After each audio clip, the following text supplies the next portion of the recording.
Hello, and welcome to my YouTube channel, Reading Little Blue Books Out Loud while stoned. In this video, we're going to do part 3 of Little Blue Book number 1128, and it is titled The Church and the School, written by Joseph McCabe. And I know in my last video, I kept saying copyright 1928. That is wrong. And here I'm going to put it up here. Copyright 1926. So this is written in 1926. It is 99 years old. And you'd think I'd remember that, but I don't. Probably it's the weed. Let's not blame marijuana for my own problems. All right, here we go. I digress. We're heading for chapter 5. There's 4. And 5 will be coming up here. There it is. Chapter 5. Learning in the Middle Ages. Okay, here we go. How profound was the night that now enveloped Europe, and how fully the Church was responsible for it, may be gathered from a letter written by Pope Gregory the Great to a French bishop. Gregory rules the church from 590 to 604 AD. The triumph of Christianity was now complete. Paganism was very dead, and civilization had almost expired with it. Rome had not been destroyed by the Goths, but it was suffered decade by decade to fall into ruin by the 40,000 miserable, grossly ignorant Christians who now moved like lizards amongst the moldering buildings that had once housed 1 million happy, open-eyed folks. Europe at large was correspondingly desolate. Gregory, who ascended the chair of Peter in 590, was a monk. The Catholics will say, one of that glorious army of industrious scholars who preserved for all time the treasures of classic literature. We shall see. I would rather point out that Gregory, before he became a monk, had been a Roman partisan, a rich man on the standards of the time, even perfect of Rome. He was by no means a peasant or an emancipated serf. But what a fall from the partitions of pagan days, refined and cultured men who would spend hours polishing a short letter to a friend or preparing a public oration. Gregory expected the end of the world. I tell in another book how he laid the foundation of the temporal power and wealth of the papacy through this fortunate belief of his that the end of the world was really approaching at last. God, they still think that nonsense. A man with possessions, the Bible said, had as much hope of getting through the eye of a needle as of getting through the narrow gate of heaven. So the men who had large estates in Italy passed them over to the papacy and looked for the heavens to open. The Pope became a prince. And a few more forgeries, a century later, he would make him a king. However, Gregory did believe that the last trumpet would soon sound in the ears of the mortals, and so nothing but virtue mattered. He heard the Bishop Desiderius of Vienna in Gaul, who conducted a small school, and he wrote him a letter, Minga edition, of which I may translate a passage. And here's the translation. After that we heard a thing that cannot be repeated without a feeling of shame, namely, that you are teaching grammar to some. This troubled us so greatly, and filled us with so deep a disdain, that we fall from our former praise of you to mourning and sorrow, because the praise of Jove must never be heard from the mouth that praises Christ. Think how grave and horrible it is for a bishop to repeat what even a religious laymen should not. And though our beloved son, the presbyter Candidius, denied the affair, at our pressing inquiry, and tried to excuse you, we have not lost the suspicion, because it is so execrable for this to be said of a priest that it must be strictly investigated. Desiderius is, in fine, to give up studying trifle and secular letters, if he is to return to the Pope's favor. The latest Catholic apologist for the atrocities of his church, Dr. H.A. Mann, contends in his Lives of Popes, a marvelous piece of whitewashing, that Bishop Desiderius had been teaching the classics in church. I have translated the relevant passage of the letter in full, so that the reader may see for himself that this is quite an unscrupulous defense. The bishop's fault was, pure and simple, that he was teaching profane letters. This was execrable, horrible, etc. The age of education was over. Father Mann tries to support his theory by quoting some praise of secular learning from what he calls Gregory's commentary on the first book of Kings. Even the Benedictine monks who edit Gregory's works admit that this work is spurious. It was written by an admirer who in the main reproduces Gregory's sermons, but the art of shorthand had been lost, of course, mixes his own ideas with those of the Pope. After Gregory's death, there is a tradition in the Church, reproduced in the Polycratius of John Salisbury, that the Pope had burned the old Roman libraries which still remained on the Capitol and the Palatine Hills. I have little doubt that the tradition is correct. Civilization was to be killed. Somehow it meant love, joy, and beauty, things which any saint loathed. In any case, Gregory, the greatest pope in many centuries, thundered out the orders of the papacy: no schools. A very tame sort of profane culture had been provided by the grammarian Donatus, the teacher of St. Jerome, and it is probably this that the French bishop gave in his schools. In his most famous work, the Magna Moriala, the largest volume of sheer nonsense ever put together, Gregory pours scorn even on these innocent rules of Donatus. That was the condition of Europe by the year 600, and with certain expectations which we shall see presently, it remains the condition of Europe until the 11th or 12th century. Let the reader understand clearly what is meant. I am not speaking of the mass of the people. They remained universally in the densest ignorance. Of schools for them, there was no question. The point I make here is that this was the state of culture in the church itself. A bishop of Lyon in France of the 11th century says, "There is more than one bishop who cannot name the letters of the alphabet on his fingers." Ordinary priests had not the slightest understanding of the Latin they mumbled. Even the secretaries of the papacy at Rome sent out their documents in the most atrocious Latin, full of common grammatical errors. Kings and nobles could not sign their names.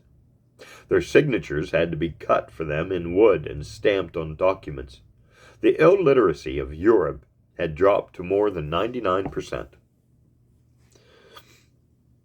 That there were schools for teaching clerics how to read the Bible and the breviary may be taken for granted, but they were so obscure and paltry that pedagogist, well, I wonder what a pedagogist is. Look it up, put it in the comments. Pedagogist can hardly find the names of any of them.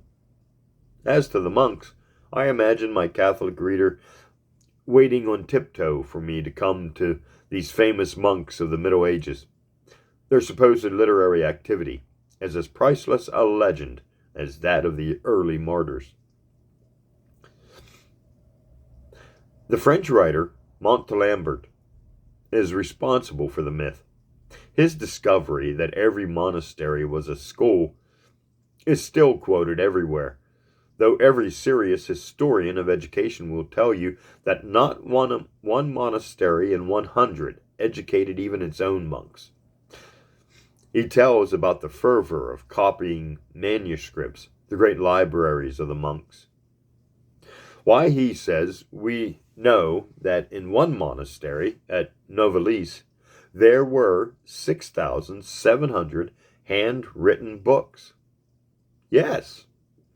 And at the same time, the Moors in Spain had 70 public libraries besides private collections, one of which contained 600,000 books.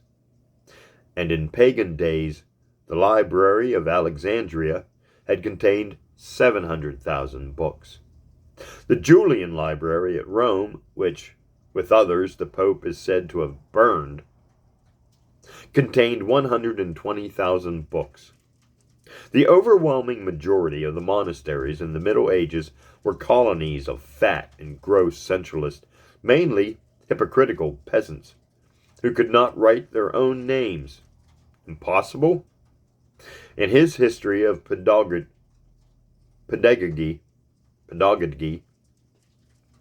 weird word, Compare shows that at the close of the 13th century, which is supposed to be the most intellectual and scholarly period of the Middle Ages, not one single monk in the largest and greatest monastery of France, St. Gall, could read or write. From the days of St. Augustine, who found himself compelled to write a book against the monks, within a century of their appearance in Europe, until the Reformation, serious Christian literature is full of stern indictments of the piggish idleness and the hypocrisy of the monks.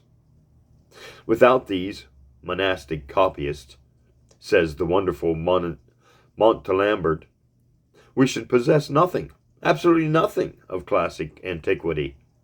Catholic writers repeat this, and Catholics all over the world have a gloriously vague idea that we owe our Plato and Aristotle and all the Greek works we so justly treasure to the monks of the Middle Ages. Whereas any expert on the subject will tell you that we owe not one single genuine piece of Greek literature to the monks, unless it be Aristotle's Dialectics, which is disputed.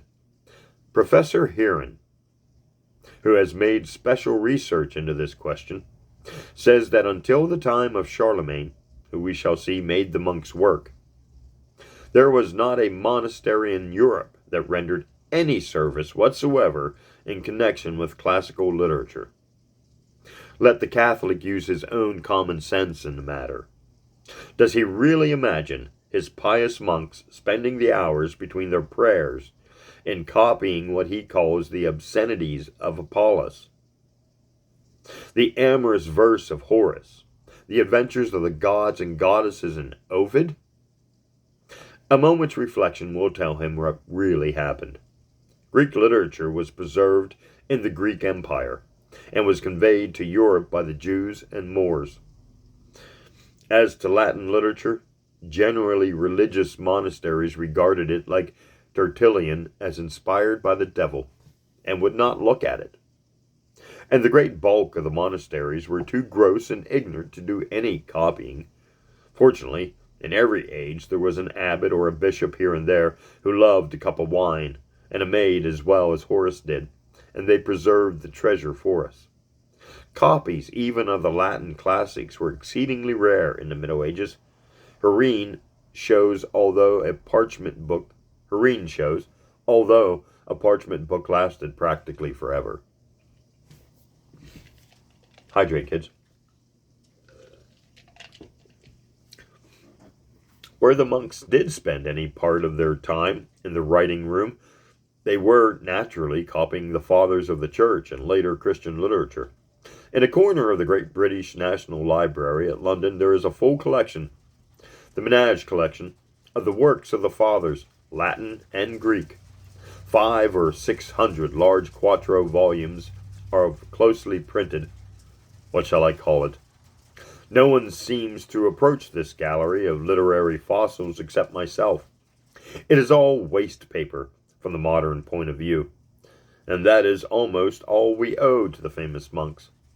Herein insist that they destroyed more classical works than the barbarians did. Pardon me. In another book, I show what the real condition of the monasteries was. They were loathsome places. All Europe was densely ignorant, gross, and sinful, and people showered money on these holy houses to get prayers and indulgences.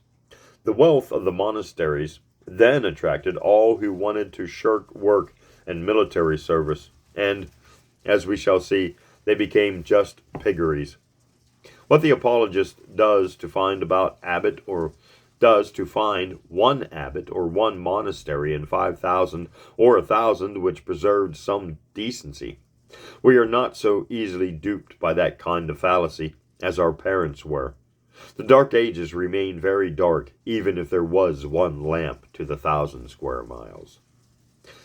The first thing worth noticing in the history of education after the fall of Rome is the work of Charlemagne. About the end of the 8th century, the Christian Church had now dominated the old empire and the new Europe for 400 years, and if there were schools at all, says Dr. Boyd, they taught nothing but the elementary arts of reading and writing to clerics or monks. Dr. Boyd recognized that, as I have said, the general attitude of the monks to learning was the attitude of Gregory the Great. He reminds us that Saint Benedict the Great founder of monasticism in Europe, prescribed 7 hours of manual labor and only 2 of reading each day. Cassiodorus, he says, did very little for learning, and his name is almost the only one that a Catholic can quote down to Charlemagne. The new Roman Empire, so the Pope crowned him in this new Roman Emperor, so the Pope crowned him in 800 AD, tried to reintroduce civilization into Europe.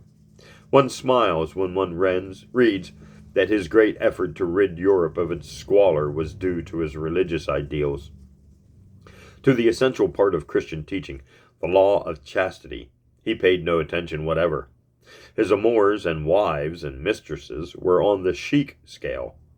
It was, in fact, because he was so thoroughly human that he conceived an immense disgust at the state of Europe, and he attempted to restore the school system. Ireland, which had naturally not suffered from the havoc of the barbarians, had retained a certain amount of scholarship, and English churchmen were sometimes inspired by it to open schools. I have said that a few schools can be found here and there in the general desolation of the 4 centuries after the triumph of Christianity. Charlemagne got scholars from England, which, like Ireland, soon lost the little learning it had, and founded a school in his own palace. A monarch with 9 wives could provide a fair amount of pupils, and let us say, to the credit of Charlemagne, that, unlike some other Christian kings, he did not divorce or execute one wife before he annexed another. Next, he ordered every monastery and every parish priest in his large empire to open a public school. Thus, about 800 A.D., Christianity at last, through the medium of a monarch who smiled at its most empathetic precepts, gave the world schools, and they lasted until Charlemagne died. The story is well known, and may be read in any history of education. Priests and monks stubbornly resisted, and had to be compelled to open schools, and the schools were generally abandoned when the emperor died. 3 years after his death, the French bishops met at Aix-la-Chapelle, Charlemagne's capital, and passed a resolution that the monastic schools need not continue to receive day pupils, as the emperor had ordered. This cut off the laity, and very few of the periarchal schools remained active through the 9th century. Charlemagne's scheme of schools, which the clergy had always resisted, was entirely destroyed by them, and Europe passed into the darkest of the Dark Ages, the 10th century. No so-called civilization ever reached such a pith of degradation and ignorance as that to which Christian Europe sank in the 10th century. And the full irony of the story appears when you know that precisely at the time when Europe was at its foulest, the Mohammedans and Jews in Spain had a magnificent civilization and cultivated a zeal for learning almost without parallel in the history of the race.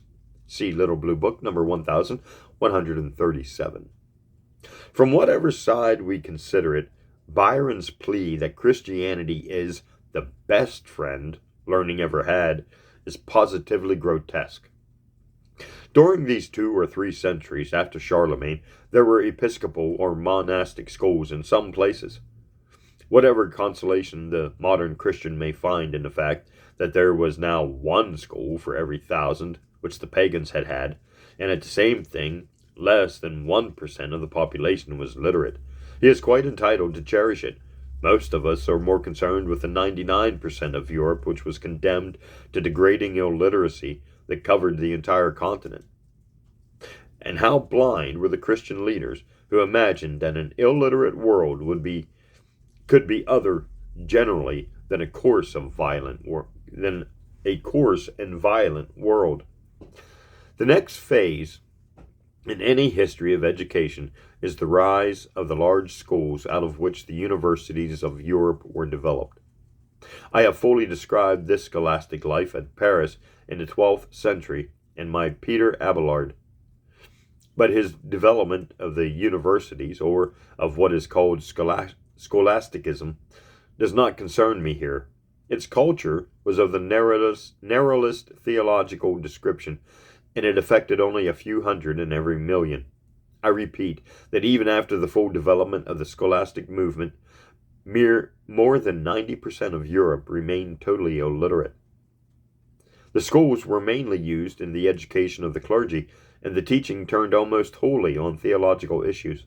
When a man like Abelard tried to secure more breadth and freedom for learning, he was at once charged with heresy and gravely threatened.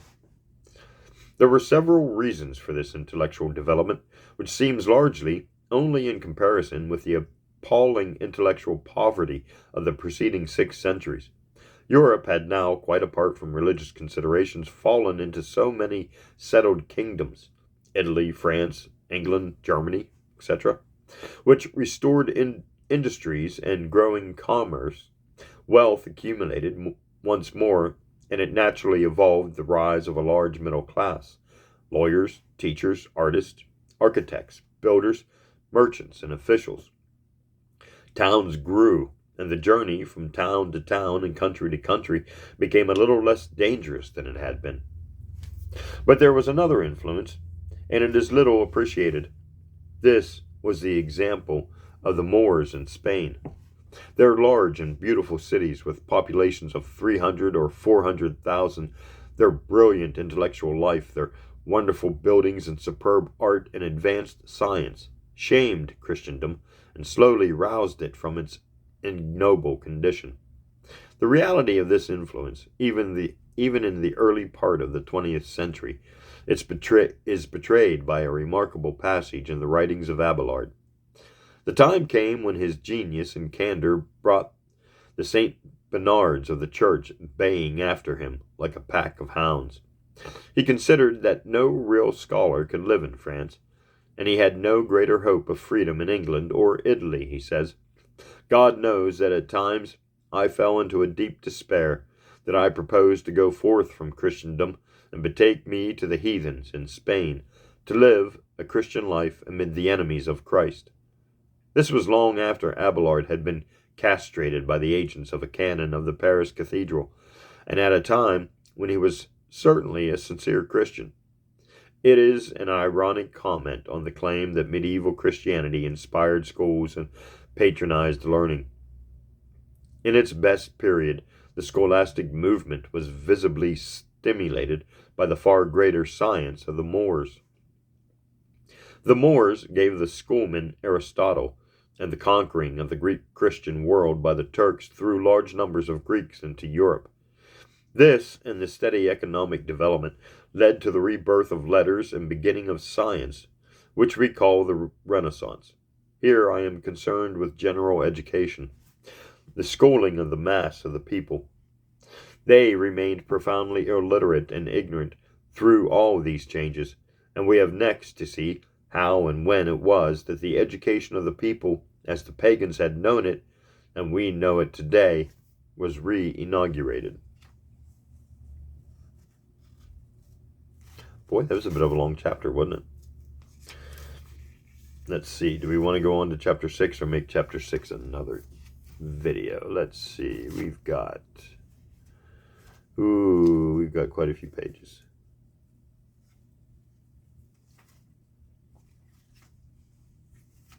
$55 to $63, not quite 10. So let's go on to chapter 6. We'll finish out the book with this one. Okay. So this will be the final video for this book. Chapter 6. The Clergy and the Modern Education. Hydrate, medicate, let's get it on. I have no occasion to speak about America. In these books of mine, it has been necessary to describe the evolution of religion in the world at large, and the true character of what are called the pagan civilizations. Then I considered the drama of the rise of Christianity, its conflict in Europe with the older religions, and the result of its triumphs. All this is ancient history, and the theater is, naturally, the old world. Now that we, in order to estimate correctly the influence of the Church on education, reach as far as modern times, the general reader may expect that at least a part of the action may take place on American soil. But no one who knows the history of American education will expect it. Modern education was more rapidly developed in America than in almost any other country, but the development was exceptionally free from religious or ecclesiastical entanglements. Take, for instance, Dr. E. G. Dexter's History of Education in the United States, one of the most detailed chronicles of the early period. It shows how from the start the colonists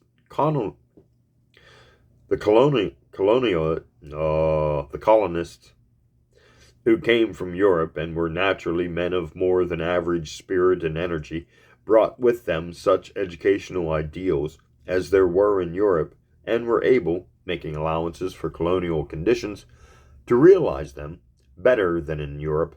There was not the same clerical monopoly and tyranny. It was a civic work carried out by citizens. When, for instance, the English took over New York from the Dutch, the evil influence of the Church was seen at once. Under the control of the heads of the Church of England, there was a serious setback to the development of education. In Massachusetts, on the contrary, an educational law was passed as early as 1647, which had, one historian says, no precedent in the world's history. But the historian does not seem to know the old Roman law. The deists of the Revolutionary era, especially Jefferson, pleaded strongly for education. On the whole, though, the work done must not be measured by any modern standard. There was no college for training teachers in the United States as late as 1837, and the Civil War later gravely retarded the development. America outstripped the old world in giving education to its people, but the inspiration was purely civic, and there was not the same struggle as in Europe, with old and powerfully organized churches. To Europe, therefore, we must still turn if we would correctly estimate the final phase of our question. The Renaissance was a culture movement, a zeal for art and letters, which always means a middle-class movement. How far it might have led in the direction of genuine humanitarian reform, we cannot now say, for it was speedily swallowed up in the great upheaval of the Reformation. Luther and his contemporaries perceived what popes and bishops had failed to see, the connection of grossness and illiteracy, and they certainly wanted general education. Compare one of the best historians of education available in English says, to the Protestant Reformation, to Luther in the 16th and Comenius in the 17th century, must be ascribed the honor of having first organized primary schools for the people. In its origin, the primary school is the child of Protestantism, and its cradle was the Reformation. Compere has, of course, already described the primary schools of the Roman Empire. He means that for the modern period, it was the reformers who began the work, but it was speedily interrupted by religious wars, and comparatively little was done. The reformers sincerely wanted general education because they wanted to put the Bible in the hands of all. We saw, however, that Luther came to adopt a harsh and contemptuous attitude toward the peasants, then the great mass of the population, and his ideal was limited. There is a very simple method of testing the claim of either Catholic or Protestant church. Any man who has spent hours in reading the Apologist will in the end ask the common sense question: what proportion of Europe was literate after 14 centuries of this Catholic zeal for education and 3 centuries of Protestantism? Christianity took over a world which was generally literate. Within 5 centuries, it ruled over a world that was more than generally illiterate. When did its zeal for schools begin? What was the state of the mass of the people? Say, at the beginning of the 19th century, when the new or skeptical era opened. The age of statistics had not yet begun at the opening of the 19th century, but the earliest figures available will suffice. They make a mockery of all clerical claims that the church, any church, educated humanity. They show that Christianity had been one of the worst enemies of education and enlightenment. An early edition of Mulhall's famous Dictionary of Statistics gives the percentage of adults able to write in 1840 and 1889. And it does have a chart. And I'll hold that up and you can see the chart and compare some numbers. It'll quit moving. If you want to stop the video and check it out, you can. So I can move it up a little bit, see if it really doesn't really focus very well. But there you go. That's the chart comparison of different countries. That disposes of the Holy Catholic Church, Greek and Roman. Oh, wait. Okay, yeah. Catholic countries were still in a disgracefully backward condition at the beginning of the 20th century, and are today the worst in the world. The advance in Italy between 1840 and 1889 is significant enough. In that period, the Papal States were abolished, and a monarchy under the ban of the popes took over the country. To quote another set of figures given in Mulhall, in 1871, the percentage of literates in the Italian provinces of the north was 63 and 66%. In the provinces just taken over from the popes, it was 28, in Naples to 44. In Spain in 1877, to quote the same high authority, 72% of the population were still entirely illiterate, and teachers were paid, on the average, $100 a year.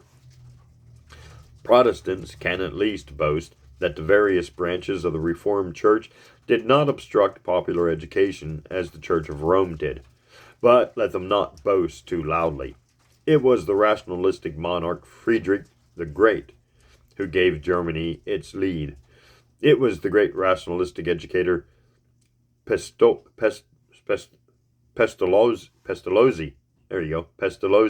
who gave Switzerland and most other countries their ideal of teaching the people. It was rationalists like Robert Owen and Bentham and Brougham who forced England to take a national interest in education, and their most stubborn opponent was the Church of England.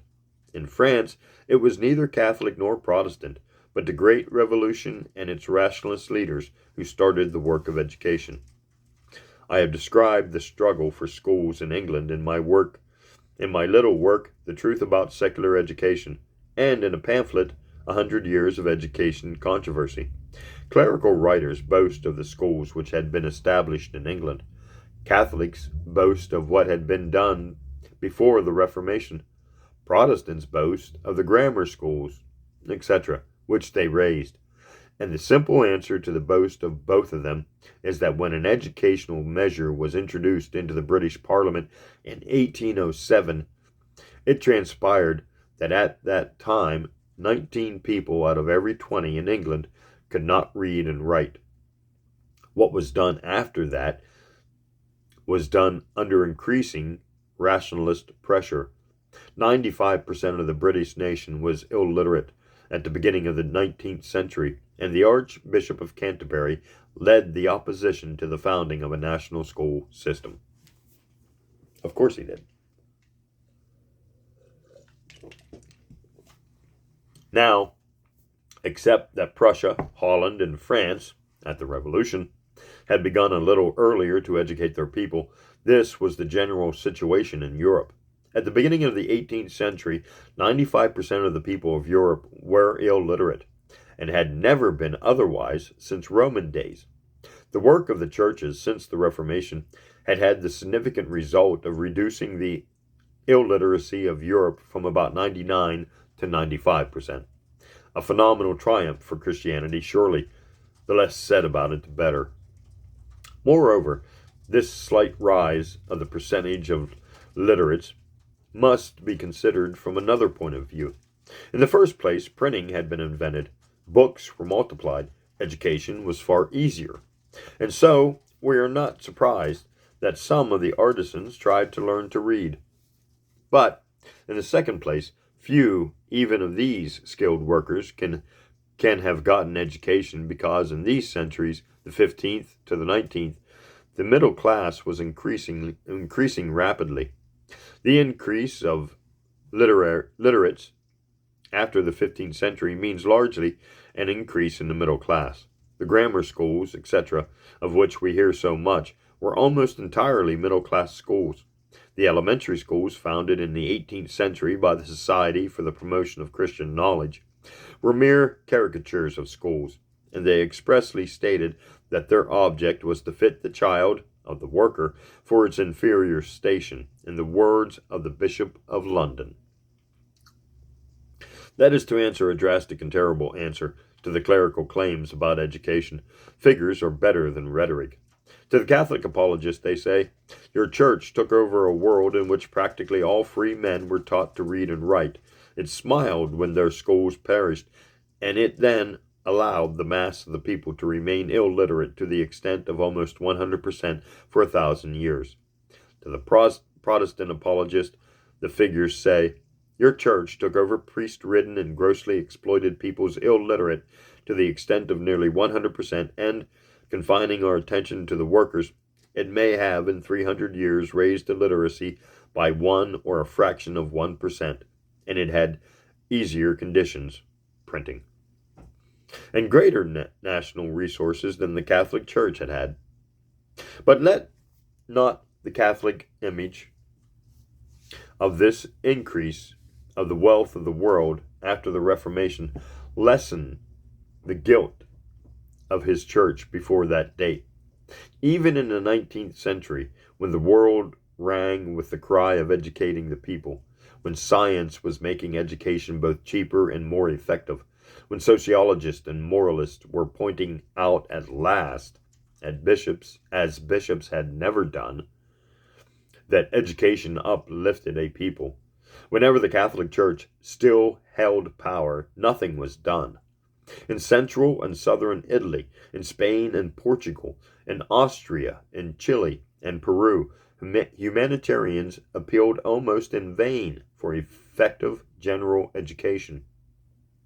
Spain, the most Catholic, is still the worst educated of the chief countries of the world, and where Catholicism in its Greek form rules, Russia, Serbia, Bulgaria, ignorance is densest. Portugal is being educated. It has cashiered its church. Serbia is being educated. It is learning rationalism. Russia is being educated by atheists. Yet one still has to write a book in refutation of the fantastic claim that Christianity gave the world education. Christianity did nothing for the workers, and it exploited them in a way worse than pagan superstition had ever done. For his religion cost the Roman worker nothing. Oh, wait. Christianity did nothing for the workers, and it exploited them in a way worse than pagan superstition had ever done. For his religion cost the Roman worker nothing. Christianity did not better the lot of the child, but made it far worse. But at least, you say in despair, it improved the precious morals of Europe. And it lowered the morale almost as much as the intellectual level of Europe. Wait.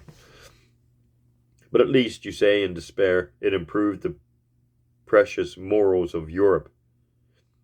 And it lowered the morale almost as much as the intellectual level of Europe. Okay, that's a weird end for the book. But that is the end of the book. That is the end of Little Blue Book, number 1128, titled The Church and the School, written by Joseph McCabe, copyright 1926. Oops, the page will not stay still. Copyright 1926. Thanks for listening, and join me in the next Little Blue Book.